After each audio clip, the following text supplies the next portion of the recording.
आज place of worship act की validity के मामले पर सुनवाई हुई है। सुप्रीम कोर्ट में अब तक कुल 55 पिटीशन आ चुकी हैं। 40 याचिका कह रही है कानून जारी रहना चाहिए और बाबर, हुमायूं, तुगलक, गजनी, गोरी ने जो गलत काम किया वो ठीक है। 15 याचिकाएं हैं जिसमें हम लोग कह रहे हैं कि ये कानून खत्म होना चाहिए, सर्वे होना चाहिए और जो हमारे मठ मंदिरों को इलीगली तोड़ा गया था उनको हमने रिस्टोर करने का अवसर मिलना चाहिए। आज माननीय सुप्रीम कोर्ट ने यह कहा है कि अब आगे से नई कोई याचिका अलाउ नहीं होगी। जो इतनी याचिकाएं आ चुकी हैं बस वही कंटिन्यू रहेंगी। सरकार को अपना जवाब देखने का टाइम दिया है और अगली सुनवाई अप्रैल के फर्स्ट वीक में होगी। हमारा ये कहना है कि ये जो प्लेस ऑफ वर्शिप है ये जो आक्रांता थे उनके इलीगल काम को लीगलाइज कर रहा है। ये हमारा कोर्ट में जाने का दरवाजा रोक रहा है। ये हमारा फ्रीडम ऑफ रिलीजन को रोक रहा है।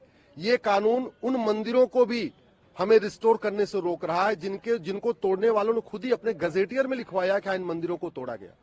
इस कानून के चक्कर में काशी, मथुरा, भद्रकाली, भोजशाला, अटाला और ऐसे धार्मिक स्थान है उनका विवाद रुका हुआ है, उनका समाधान नहीं हो पा रहा है।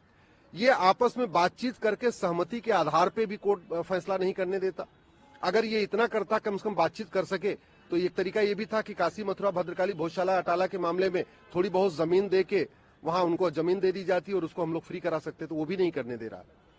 अगर ये कानून खत्म नहीं हुआ और हिंदुओं को कोर्ट जाने से रोका गया, अगर कोर्ट के जरिए भी विवाद का समाधान नहीं किया जाएगा तो ये हमारे लोकतंत्र के लिए अच्छा नहीं है। किसी भी लोकतांत्रिक देश में जो विवाद का समाधान होता है कोर्ट के जरिए होता है। अब ये कानून चूंकि कोर्ट का दरवाजा बंद करता है, इसलिए इस कानून को खत्म करना जरूरी है।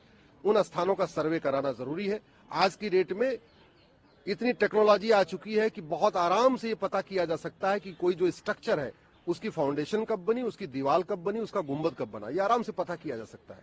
और अगर सर्वे के बाद ये स्पष्ट हो जाए कि नहीं वो मंदिर था तो वो हिंदुओं को मिलना चाहिए। हम ये नहीं कह रहे हैं कि जो मस्जिद है वो हमें मिल जाए, हम तो ये कह रहे हैं कि मुगलों ने जिन हमारे मंदिरों को तोड़ा था वो हमें वापस मिल जाए, वहां पूजा अर्चना शुरू हो सके। ये